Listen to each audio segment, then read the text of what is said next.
Hi there, and welcome to Boxing Media Hub, proudly sponsored by Falcon Contracting in partnership with Jam's Boxing Chat. I'm delighted to be joined by Alfie Clegg for a quick chat.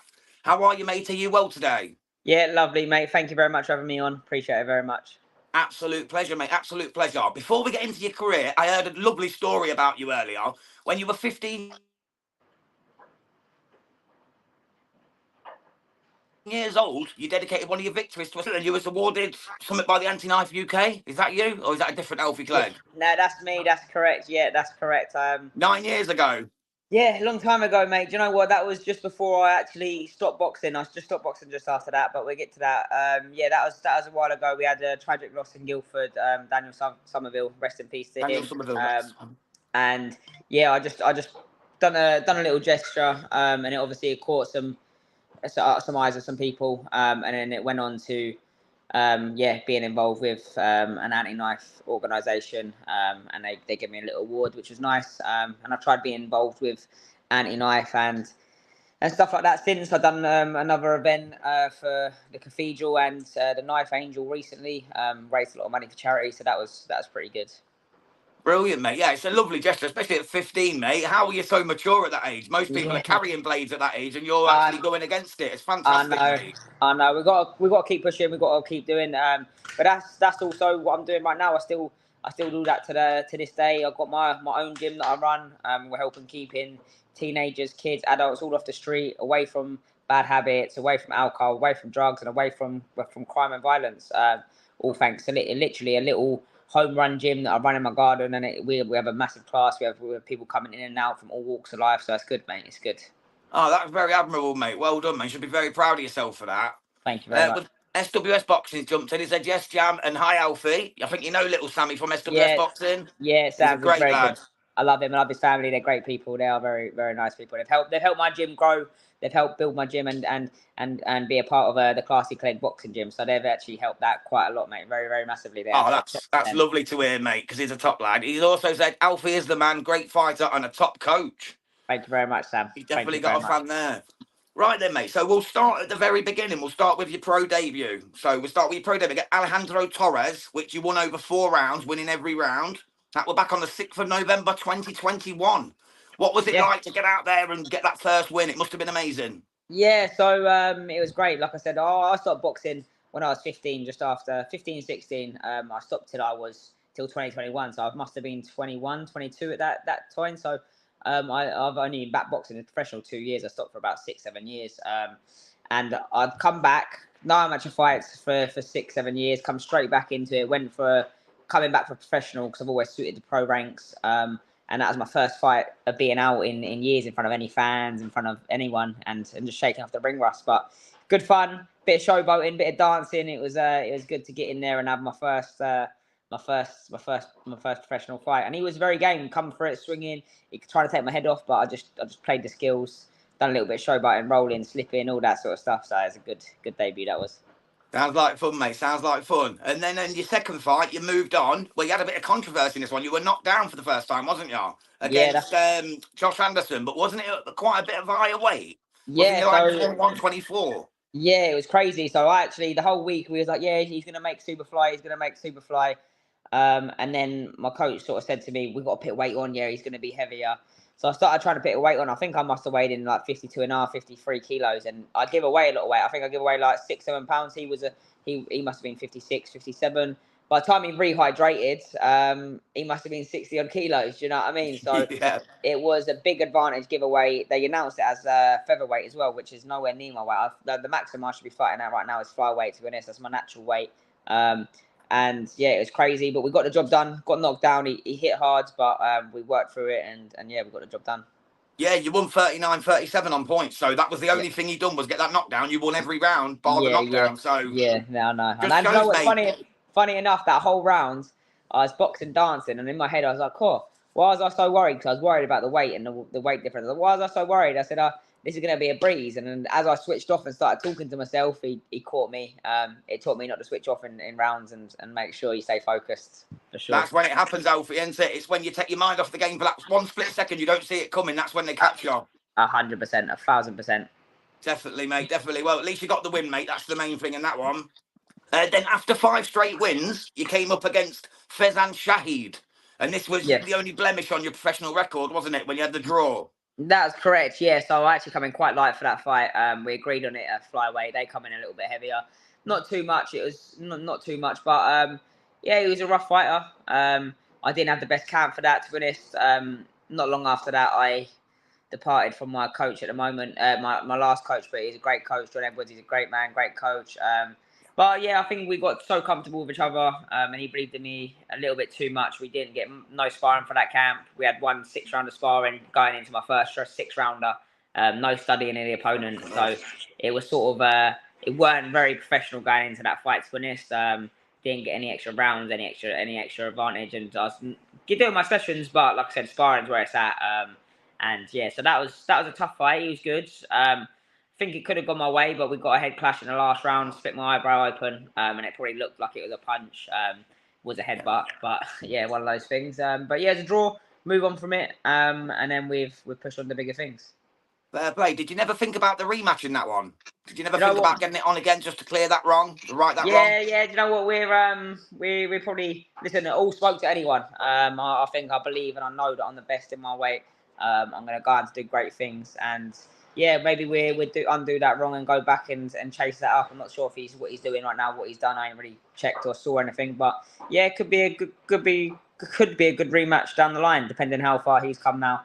Hopefully, maybe we might be able to get him for a title if he pushes on with his career and gets a few wins. But like I said, didn't have a good camp for that. They had a whole camp for me. They had a whole camp for me. They prepped for me. They knew what to do. They was watching my fights and coming heavy. I couldn't do anything with it. And like I said, I all spoke to anyone. I can get anyone out of there. And it's just one of those things. We move on from it. Don't look back. At least you didn't lose, brother. That's the main thing. You didn't lose that O, so that's the main thing. You know what I mean? So after that fight, then you had one more fight before fighting at the home of British boxing, York Hall, Bethnal Green. How must that have felt to fight at the home of British boxing? Yeah, so that was Adam Yahana. That was a good fight. Obviously, won that easily on points. Even come out of zone 1, to be honest, out of gear 1.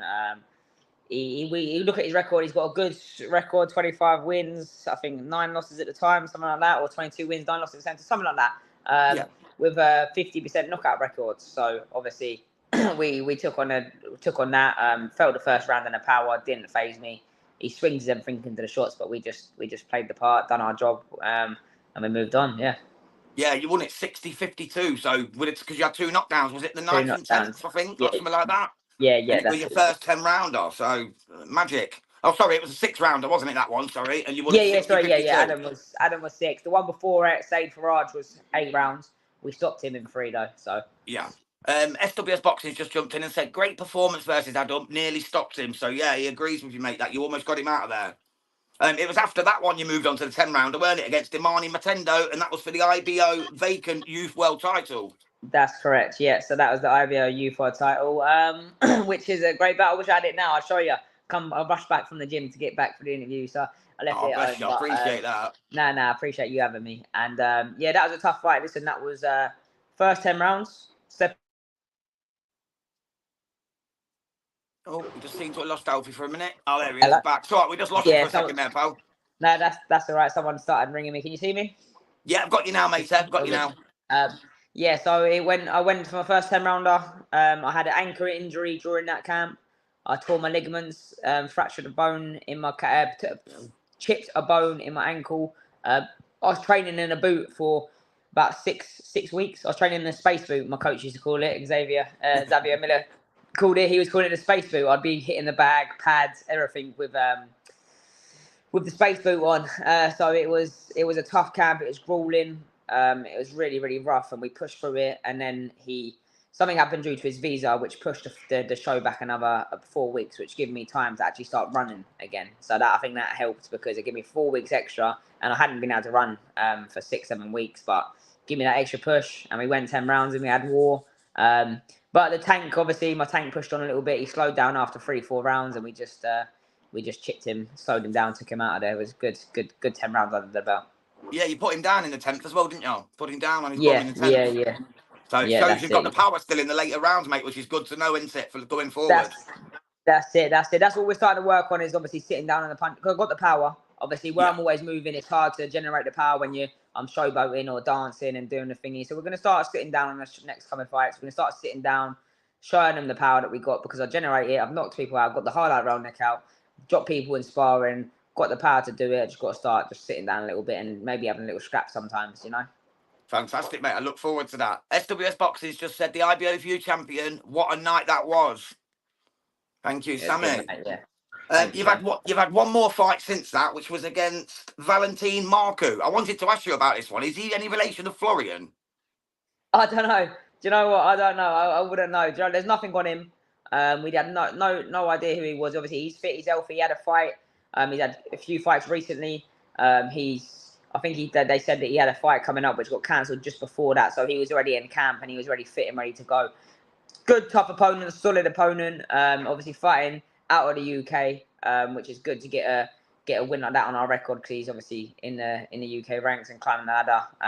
So it's good to get a good win like that. He's fighting out of Southampton, and he was good. Started off well, and he started off good. Like I said, we knew nothing about him. We had no idea, no videos, nothing like that. We just do the listen. We do the job. We don't need to know anything. We don't need to see anything or study anything. It's good when you can, but I know my abilities. I know what I'm capable of. And I had to go up a weight. For it. We had to go to a higher weight division for it, because obviously he couldn't get down to fly. So I've got the abilities. I can take anyone out of there, and we just got to push on. If that was the 8 round or 10 rounds what we've been preparing for, because we was going for 10 rounds Commonwealth silver, I started off a little bit slow because I was still thinking I was fighting 10 rounds. But if I started off a bit quicker, or we had the 8 or even 10 rounds, either one of them, I would have pushed on and stopped him for sure. No doubt about it. SWS has just said Maru was good, but Alfie took over after the second round. So he's saying exactly what you're saying. Like, you started a wee bit slower than usual, then got into it, but it was over before you could get him out of there, sort of thing. Yeah, that's it. Yeah, I started a little bit slow. I was still in Daisyland thinking, "God, it's another 10 round. I better ease myself into it." But after that, I woke myself up, and my coach woke me up and said, "Come on, we're fighting 6 rounds here. You got to push on now." So yeah, it was good. But I didn't really, to be honest, just cruising. Didn't really step out of first gear. I should have pushed on a little bit, but yeah, it's one of those things. Still got the job done, mate. That's all that matters. 100%. 100%. Yeah. Have you got any other fights lined up at the moment, Alfie? Anything lined up that you can tell us about? September, we've got 2 titles in line, which I'm actually in talks with and mandatory for. They put me forward and said that I can fight for either of the titles, which deciding which one we're going to fight for first. Just working out the details of it. That should be announced over the next week or 2. But yeah, we're going for another big title. Hopefully, get on a big platform, and then we can start making waves. The waves I should be making. Listen, I'm a performer. I dance, I laugh, I can have a fight, I can crack, I can get hit down, get back up. Do you know what I mean? So I've got the talent to do it. And over 10, 12 rounds, I hold myself against anyone in the UK or abroad, anywhere. Listen, I'm a baby still. I've had a lot of time out in the ring. I've been back boxing 2 years, and I'm making waves in the scene already. Just got to keep pushing, got to building. I'm a baby, still got time to learn and develop. I only had 20 or maybe 22 amateur fights. So I've not had a lot of amateur fights or amateur pedigree, but I'm working right now in the pro ranks, and that's where it counts. But also to anyone I can get it, anyone in my division anyway. I'm gonna start off at light fly. When I start getting my man strength, 26, 27, we'll go up to super fly. But yeah, I'm looking forward to building over these ranks and start picking up them titles. Listen, I sell 300, 400, 500 tickets. I sell out stadiums. I sell out the Tolworth show every single time. I sell it out. I can sell tickets. I've got a big fan base behind me. These creditable platforms that have got these boxers they're protecting and they're looking after and they're babysitting. I should be on them platforms. I should be doing it because I'm selling tickets. I've got a big fan base. I've got 60, 50, 60, 70 kids just running around the venue, screaming my name, cheering. For 3, 4 fights before my fights, they're cheering my names, making noise. So yeah, we just got to start pushing now, because these lot need to start realizing that yeah, I'm the deal. I can sell the tickets, I can fight, I can dance, I can do a bit of showboating. Do you know what I mean? So it's just got to make the noise. The whole package, mate. It's the whole entertainment package. That's what it is. It's the entertainment sport, isn't it? And you certainly deliver that, mate. It's a business. It's politics, and you know yourself. A lot of politics goes into boxing. So it's just one of those things. Things got to be right. Money's got to be right. it's got to make sense before we take certain fights. And if it don't make sense, then it don't bother us because listen, I sell tickets, like I said, and I've got the fan base for it. So, You'll get that big fight, mate, Alfie. You'll get that big Yeah. fight for sure, mate. There's no way they can deny you for too long because you put on a that's it. show. So you're going to get what's coming to you, mate. Trust me. I'll ask you one last question and then we'll wrap it up. Like, have you got anyone down the pipeline who you'd love as that dream fight? You know, like a mega fight, a stadium fight, anyone in the world who's currently active? Who would that be and why? Listen, let's build over the next 2 years. But like I said it before in one of the interviews already, I'd like to go onto a big platform. Listen, they're calling me the Southpaw Slayer. I've had 3 Southpaws back to back. I've beat 3 Southpaws back to back. I've had 4 Southpaw fights. 4 Southpaw fights in my 10 professional career. So I've had 4 Southpaws out of 10 fights. Listen, I'd love to fight Bam. I'd like to go on a big stage, America, go abroad, have a Bam, have a good scrap and something like that. That'd be good. So just it'd be good to keep building and keep pushing. But I will become a world champion, and that's for sure. And I'm going to build this. And I've turned my life around from being bullied. I've turned my life around from doing drugs. I've turned my life around from alcohol, partying, being a nasty person to getting back to this stage where I am. I can turn my life around. Anything I set my goals on, I will accomplish. And as long as I keep pushing, and I've got God behind me, and my support behind me, and the fans behind me, my sponsors behind me, we're going to take over 100%. God bless, mate. Well, on that note, mate, SWS Boxing says Alfie will smoke Bam. And we'll leave it there, matey. Thank you so much for your time.